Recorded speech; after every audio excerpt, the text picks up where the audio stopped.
Pilih kasih tak jengake dompetmu ilang neh engko tak, Pak. Wah, enggak. Jenengan nek ngendikan niku mie dicerakke wonten mriki lho. Oh. Niki kula cekeli terus ngenten. Nah, Dicekeli tok. Ya rugi nek cekeli tok. lah Swara kurang pramana ning wasis ngungro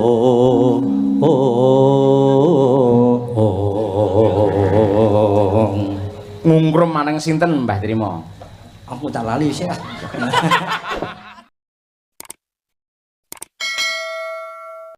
Coba.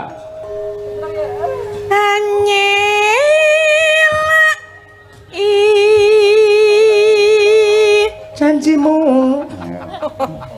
janji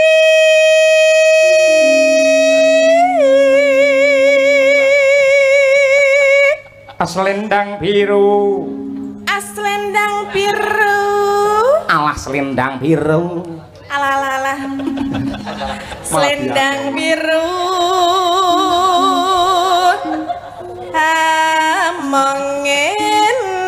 mengenai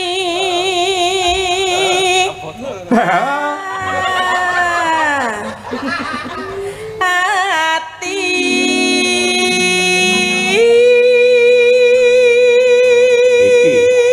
Ora tekan. Ayo. sing bener masa kempit lah Apa? ora Galake neh. ini lo juga. piye mas Ayo. Ora tekan. Ngono. neratakan batin setiamu Yuk, Cik Roklu. Selendang biru.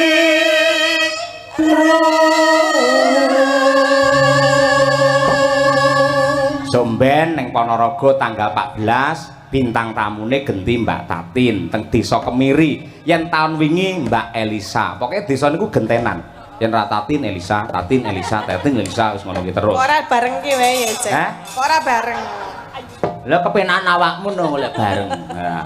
niki bulan ini aku bersama Mas Petro ketoknya 4 kali ya ketoknya Ketoknya basa ngendi? ketoke Ayo, Dan 4 kali. Ya semoga-moga iso lancar. Engko yen ora Mbak Elisa ya awakmu, yen ora awakmu ya Mbak Elisa ngono nggih kuwi. pokoknya sinten mawon sepenting semangat Ngono iki aku merjuangne lho, Mbak. Sosoke wong nanggapno bintang tamu sinten nggih Pak Dalang. Anu Mbak Elisa mawon, Mbak Tatin. Anu niku pun kulino teng mriki lho. Niku duwe multi talenta napa-napa apik. Niku mawon. Lek mboten niku kula mboten sah mawon jenengan tanggap. Kosok ngono aku. Wong nanggapi manut karo aku. Lah, yen ngono ki mbok kowe ngerti ya karo Madangkara, ngerti ya karo aku. kon piye Lah gandeng sing lantaran ibarate wong jalan iki jembatane aku, mboknya Pak Dalang semene. Lho, tandha tarima kasih ora kudu dhuwit, lek dhuwit akeh tunggale digoleki kenek, liyane ya kenek. liyane apa contone mang ngomong Contone?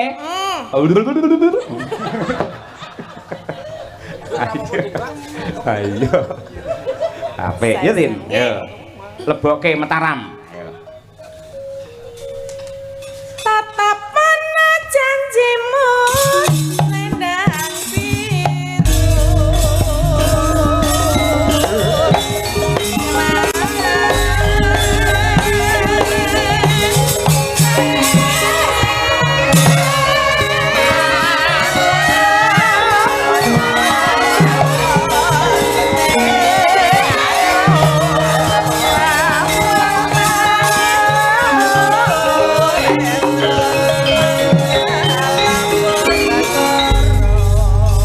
Lumbung desa Pratani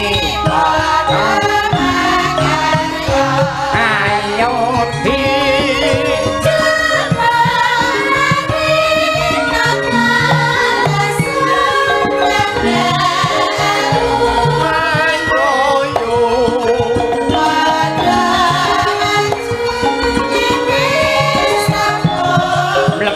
eling Mas.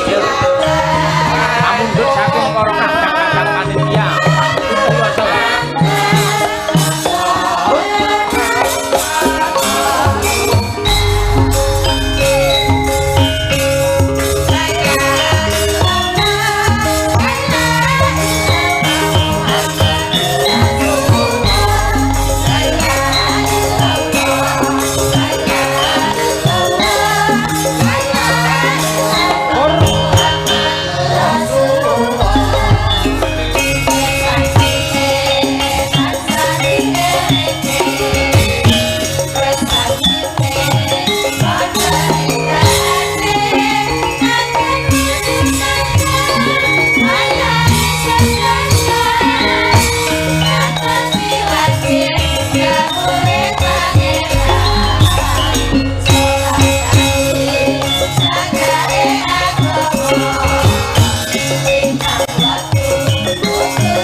Bang Nun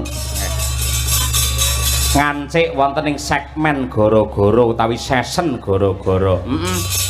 Ku para lenggah mang tamatke mang pirsani mirip kaya jambe sinigar. Ora enek sing basa, ora enak. Piye plek to? Plek-plek. Padha cantike dedege ya padha. Le apa ki jenenge cantas ya padha. Dedek piadek ya padha.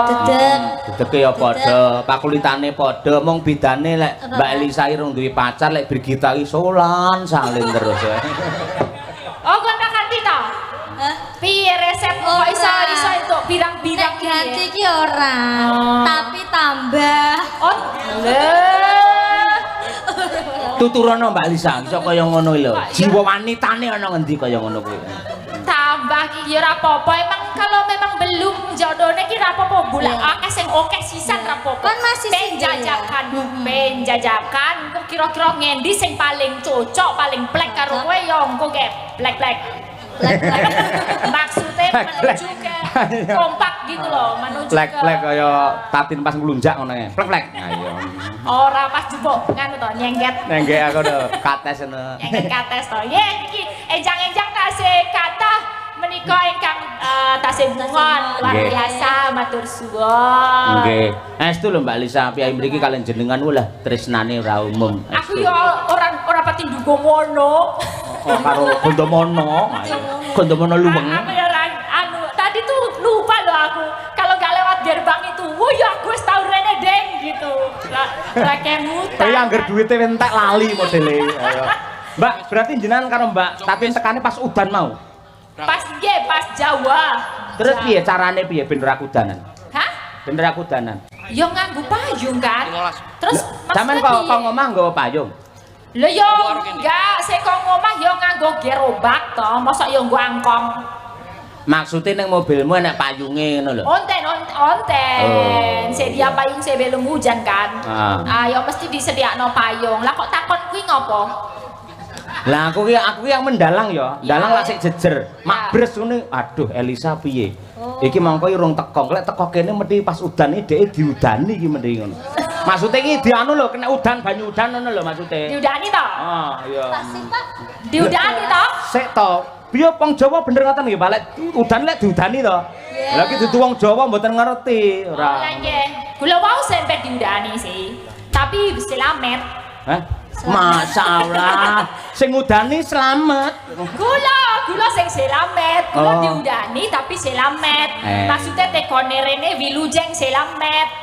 Saged kepanggih sederek seneng, regeng, bumarengeng.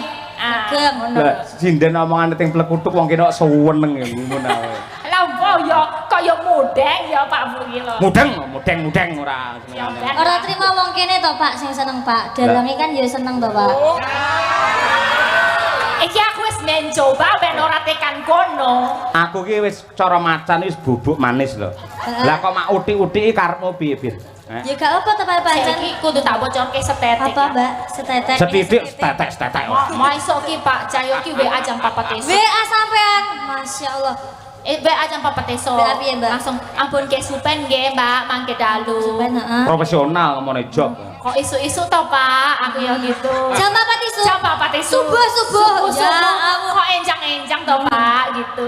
Ya terus dia ngomong kok belum bobok to Mbak. Aku kudu jawab piye? Ya wes aku tak HP ku tak uncalke ngono njo aku turu wae, engko ndak tekan ngendi-ngendi, bener ah. Iya berarti sebagai wong wedok kan aku wis jejek kan. Menjaga, betul, menjaga. Nah, Sik to, sing jenenge nang YouTube iki piye akeh wis ngerti. Lek sampean diiklarkan sebagai adike utawa anake Bu Kesi. Lah berarti aku lek bapakmu utawa kakakmu to.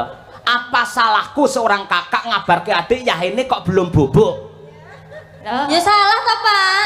Salah piro? Ya jenengan salah, ya salah. Salahku apa? Salah jenengan kan jenengan pun punya istri. Kudune gak entuk ono WA orang ngono iki. Lah aku salah wong WA aku tak lebokne WA dheke. Ora.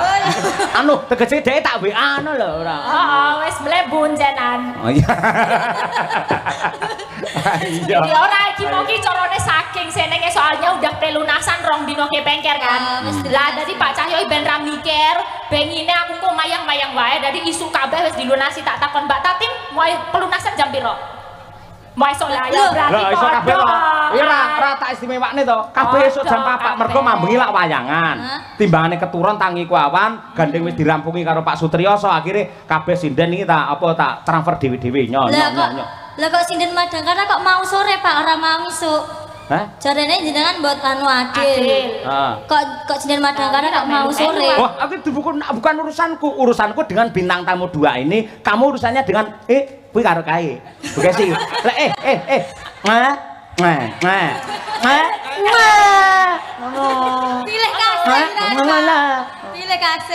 Pilih kasih, tak dengake dompetmu ilang neh engko Pak.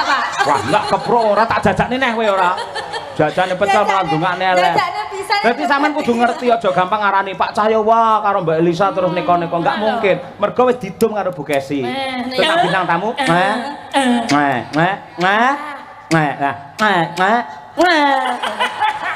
Kompak ngono maksudnya kompak. Ya kompak. Seneng ngene iki mau aku ya mau komen Pak, mumpung.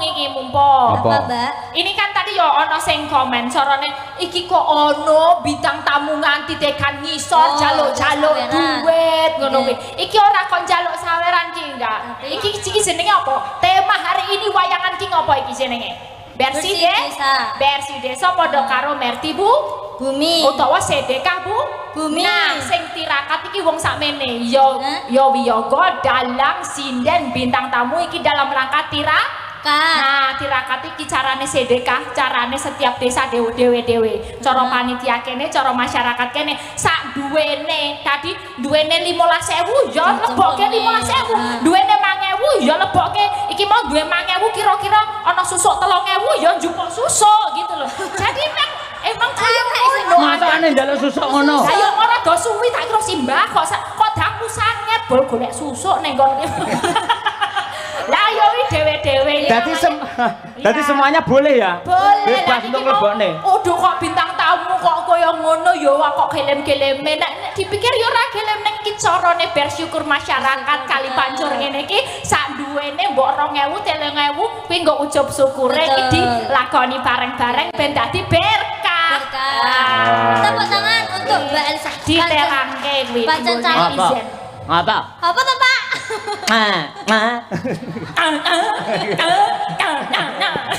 Pancen Mbak Elisa calon dokter, Pak. Jadi ya Alah, aku calon dokter. Aku ki ya wis magister, ora suwene ya dokter. Lah aku masuk angin ini dokter akhirnya aku. Terus? Hah? Terus periksa. Asam lambung. Ki lho Mbak Elisa ki mengapik to? Dhek kan medun to. Semua orang boleh memasuki to. Oh to, Mbak? Boleh masuk itu lah. Boleh memasukkan. Lah kuwi tegese sangat merakyat kaya ngono kuwi. Dadi semua orang boleh masuki ya? Boleh memasukkan, bebas. Dadi, semua orang boleh ya? Boleh. Dalang ya boleh dalang. Boleh aja memasukkan, ha? Ya aja neng. Pakai dulu. Arep memasukkan. Iki kita aja pakai plastik sedekah, Pak, sedekah. Ben ra mikir tekan dinding iki. Oh, kok iso plastik? Biasanya tisu plastik ora. Ya itu mau tanggone rangke netizen itu loh yang kendel lalok gitu ya. Ya tak jelaske. Iki cara desa negara tawa cara megara tawa tata. Apa kuwi? Foto-foto dipangan Bathara Kala. Mikir aku mikir. Kira-kira kaya ngono ya. Yes, kayak nyanyi apa? Iki podang kuning. Ayo, pamundhut saka panitia dipandhegani kalian Pak Suwardi. Ayo. Siap. Ngersakake podang kuning. Bawa dijak mboten iki? Hah? Bawa dijak mboten? Dijak no, Oke. melu nggih. Ki tulisane genah bawa podang kuning. Ndi to, Pak? Hah? Tenanan to, Pak? Well, Oh iya, Pak. aku jujur wong ayo maksamu. Iya. Coba. Ayo, sing junior sik. Ayo, Ibir. Ayo. Nadia Pirpon, Pak? Pak Oh, ajeng bawa, nanti ikut bawa. Tapi kamu wes disikin dulu. Menurut Pak Dalang sutradara kan kamu sak larek ya, diuncalke dulu ya. Lempar dulu deh. Nadyan wujud temung peksi. Saya boten Pak Bu. Saya tak. Kayak regi pinten niku. Ayo. Larang. Remuk. Pada. Seni jaluk dikekke. Tuku larang. Larang. Tambahin boten. Tambahi ya. Opermek napa tambahi? Tambahi no. ben marem. Sing koke sing biasane napa sing mboten, Pak? Si dari kok kakean takon yo Pak yo. Ayo takon, bar takon-takon bar isu njal undaan. Birbit.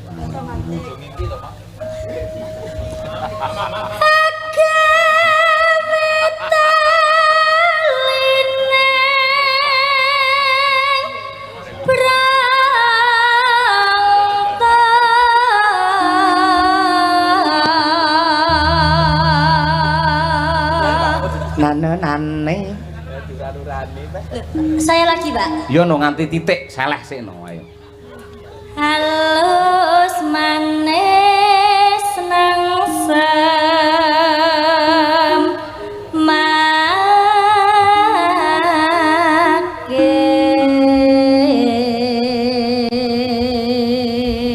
Hop, lah titik ngene penak. Ayo. Terus? Iya, Pak. Hah? Lah, Maksudnya sing Teros niku lajeng ajeng sinten ngaten. oh alah kuwi tak kira lah jenengan arep mata sinten ngoten. Oh, nggih ajeng Bapak. Tadi udah naik belum ya? Menawi badhe nembang mriki, Mbah Trima wong ngendikane bahwa ajeng nembang mriki kok. Mriki, Mbak. Mriki, mriki. Mbak pundi? Oh, ngatur. Ngatur yo, ngatur. toyan, Oh. toyan. Ngatur. Toyan. Ayo. Yo.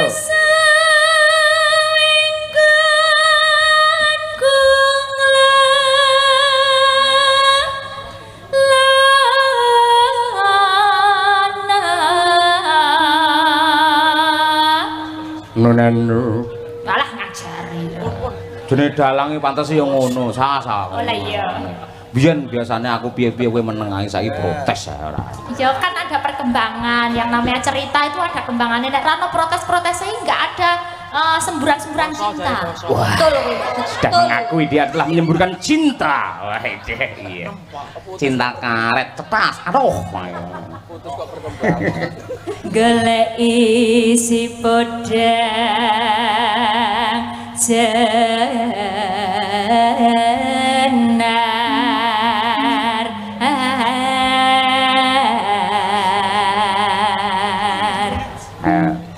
Lah niku sampun, Mbah. Mbah, Sios boten. sios boten, Mbah. Mumpung tesih kalih larik niki. Wah. Serung rampung le pipis. Nggih, pun niki sampun. Pak. Oh, mriki Mbah trimo. Mbah, Mriki, mriki. Niki, Mbah. Minggah, Niki, Mbah, tasih kalih larik niki. Wah, heeh digembol. Sawune, Mbah, jelali, Mbah. Seselane niku lho. Selane. Mriki ya Mbah, ampun mudhun sindene kula bingung nang kene mati kutu nang kene. Ora nek kancane. Nggih, di sini aja Mbah Trimo. Nggih. Walah, Walah. apa ya? Apa iki, Mbak? Iki sang ketua panitia, tepuk tangan untuk Mbah Trimo luar biasa. Sehat, Mbah. Wah, matur sembah nuwun. Nggih, mengke dipun baca Pak Dalang nih.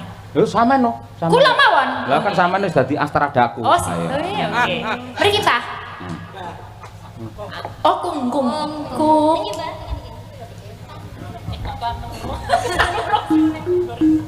Nana, ibu. Kok bunga kok tan ngurung sriune. Ki neraske bawa. Ibu. Iba bunga ing atiku. Tepuk tangan.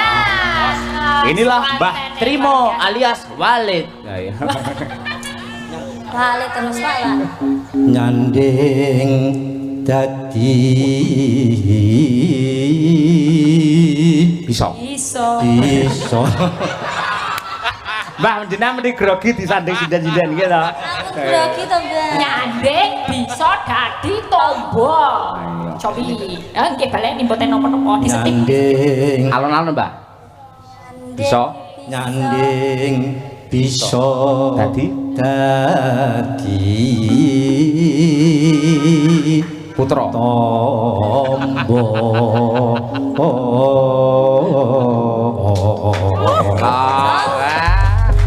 Mula kali pancur serga wayangan mong ketua panitia ini piye budaya kados makaten Mbah jenengan niku. cah kene omahe kono Napa niku? Nggih. Nggih. Mbah, jenengan semangatnya luar biasa, berjuang untuk rakyat luar biasa. Ning kula nyuwun tulung siji. Lek ngenyang dalang aja kaya ngenyang lombok lho, Mbah. Mosok kacek 500 sing jenengan nesu ngono lho. ora kencang kae iki Lah apa? tak peres Peres masane nek sapa diperes ora gitu. Ning elok jenengan sehat panjang aku yo umur. gumun dong karo jenengan iku Napa, Mbah? lah bukesi nek ladeni semua ijo isine jajan tok ngerti aku bermangan no. Sinten? Lah bukesi to. Lah mergo jenengan mriko lak nggawa panjer. Lah gur wong dolane resik meja niku. Aku yo bingung Niku kowe do golek piring dhewe teng pawon kok. yo dasar nuleh kaya mbok gawane kresek ngono lho. Kaya ora iki lho.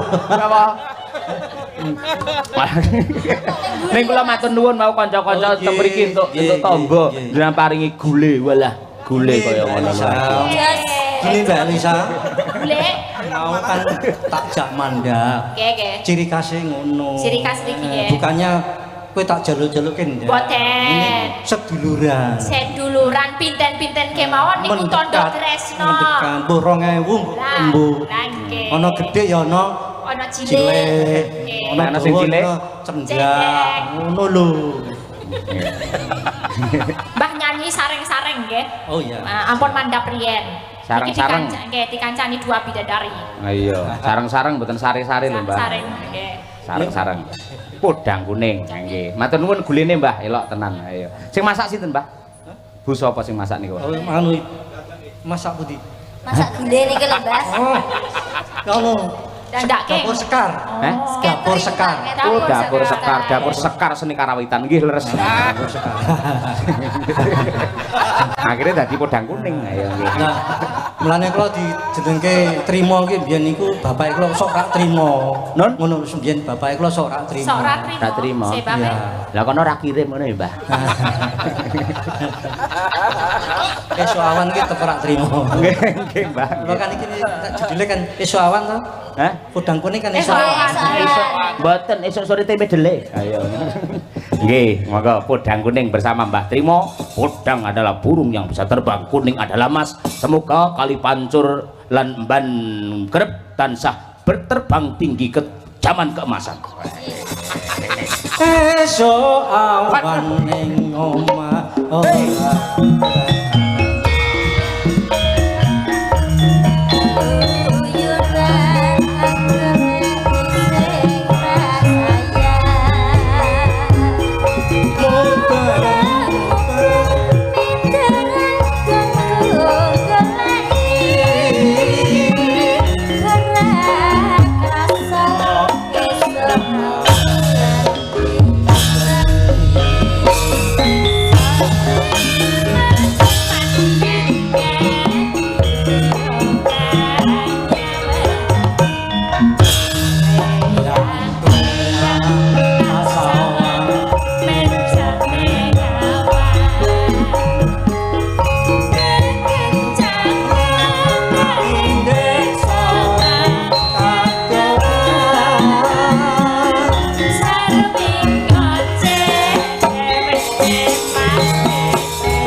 Mau siang yang ngasta pedalangan sinten, Mbah? Arun. Mas Arun nggih. Nggih. Ah nggih, nggih. Niku ora bayaran no. Non, Arun ora bayaran. lah hubungane kalih kula napa? Wong Arun wong kene aku iki wong sarang anyar. Ora mau cerita tok lah. Oh cerita nggih. Ah lah di dereng-dereng ku bintang tamune aku ora mau papat kok. Non, Bintang tamune papat awanmu iki. papat. Gareng. Petruk Bagong Semar. Adine Gareng. Hah? Adine Gareng. Oh, ndi adi sinten kula malah mboten ngerti. Oh, nggih. Ngeten, Mbah, kula riyen nalika tasik sak Mas Arun niku nggih. Niku nuwun sewu ndalang teng desa kula niku nggih ngoten niku. Berjuang ngoten niku. Ning jelang hati-hati lho, Mas. Napa? Lah gek ben ora diadangi ngono kuwi ana cah cilik-cilik nyogok Napa? Lah dikira salah. Oh, enek cah cilik kok mburi kelir. Lek nyogok apa jenenge dikira salahan mboten masalah. Kula riyen nate, Pak. Niku mboten tutupi cah cilik enten 5, sirahe teng mriki crungul ngeten iki. Lah kok muni, wah, kayak gedange. Kayak gedange no aku. Aku ki nglakokne werkudur. Wah, udu gedang. Wis ngono lho. Cah cilik-cilik wis gedang. Yo dibetat ngono. Dibermak tus ngono langsung mak perpet. Ning ana cerita meneh. Napa? Nanggap wayang mantoke anake. Antone anake.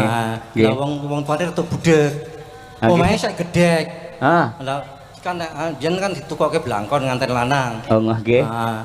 Pakmu tanggone dijajal yo ben jajal blangkon lho padahal niku salah paham. Heeh. Lah sing jajal muni Dik blangkone sesak ngono. Oh, blangkone sesak. Lah terus makmu sesak. Anake sapa? Pimpinane sapa? Padahal ki blangkon lho. Oh. Lah ibune iki salah paham.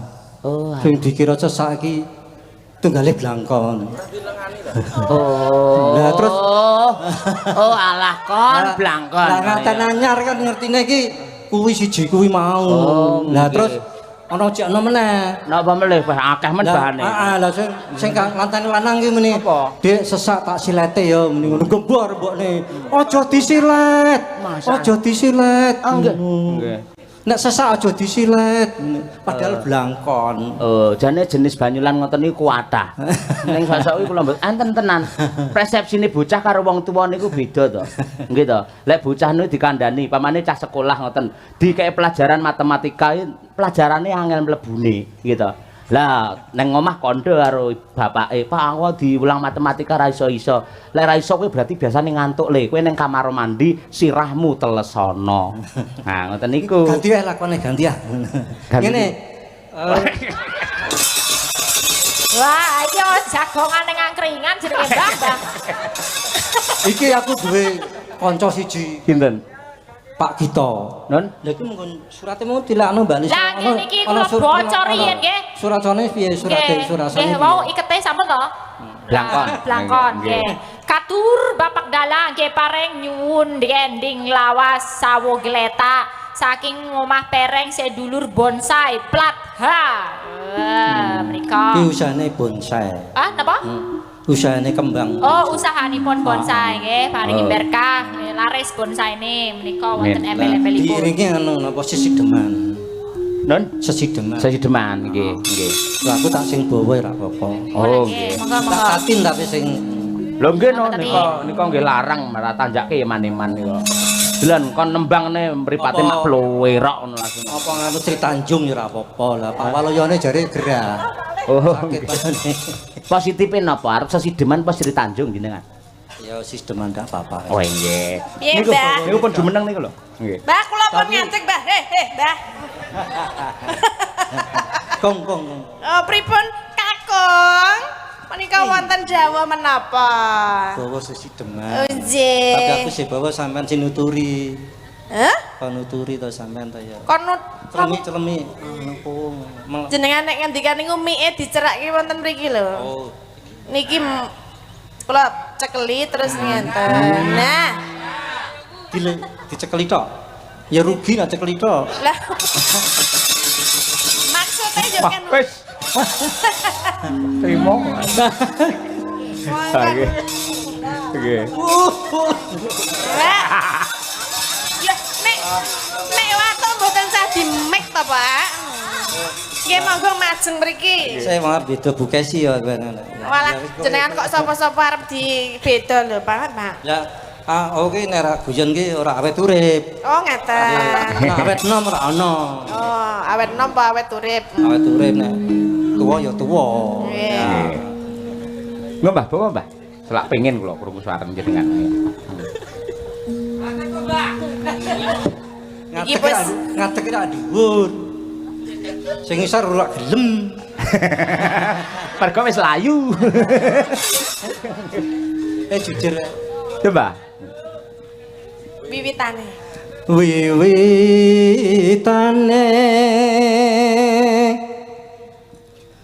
Handere sang paket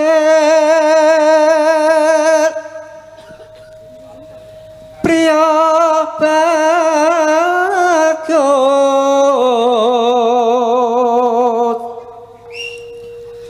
kang olah budaya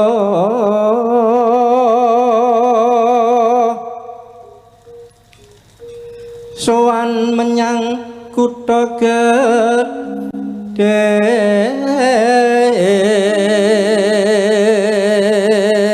sing kok anyar Penting tiba ora apa-apa. krungkep bendera terus kayuyong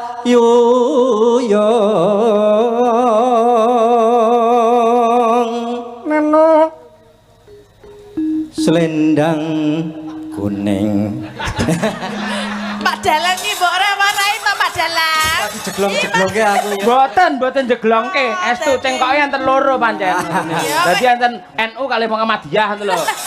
Wis jenengan sak metune jenengan mawon sing pundi? wis iso gelem metu Waduh. ya mbok diperes wis ra gelem Ha niku manut gendere. Nenenono.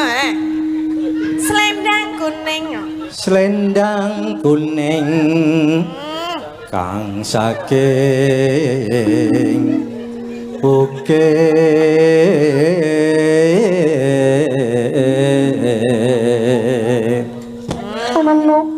Pak Dalang. Nggih, mboten Mbak Tatin nggih. Suara kurang pramana ning wasis ngungro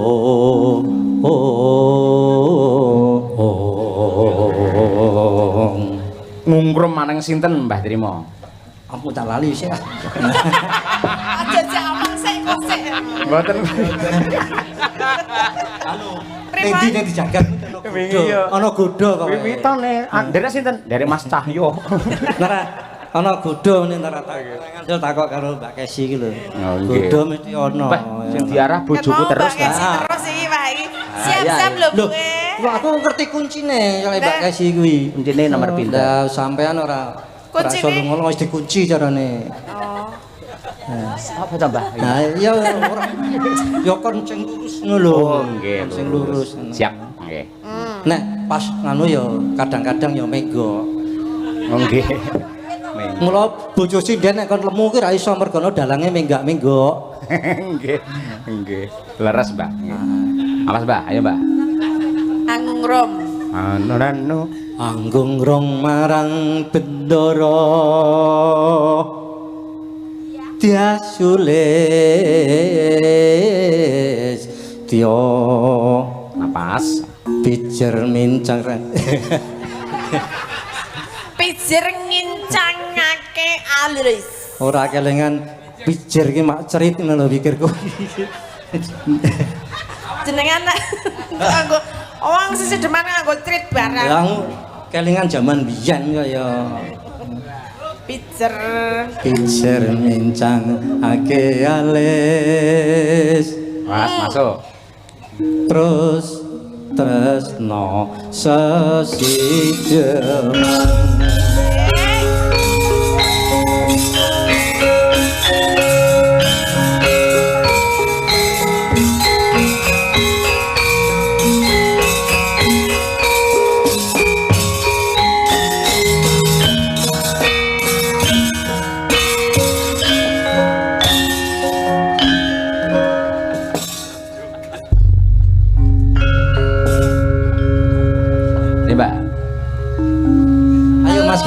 Monggo Mas Gito.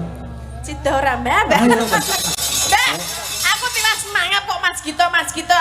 Tanggung jawab aku wis semangat lho. Panjen tak kon mangap. Lah, Ora tak mangap tak brungkal. Wah, Jem iki. Coba. luwe becik paten manah tindak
Mbah Trima matur nuwun sanget. Nah, Saniki minangka pamungkas pamundhut saking panitia. Coba Mbak Dian Munasira terus Mbak Tri Hastuti bareng Mbak Lisa karo Mbak Tatin menika enten pamundhut Kembang Rawe.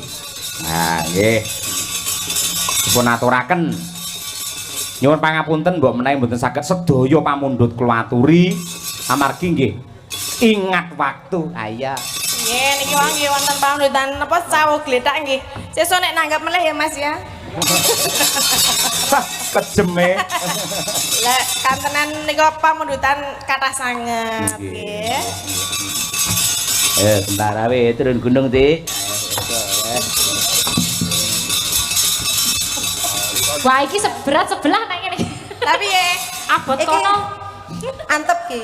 Antep iki antep. Ora oleng lho ngene iki gede-gede. Gak apa-apa Mbak, dia malah penak ditumpaki. Tumpaki barang nggih, monggo Kembang Rawe. Monggo Kembang Rawe katur sedaya para lenggah. Monggo. Yuk, cacos. Ayo Riri. Ayo. Tak usah belok pergi kau melambai. Harimau, harimau, harimau, harimau melera. Tak pernah ingkar janji. Harimau, harimau, harimau, harimau melera.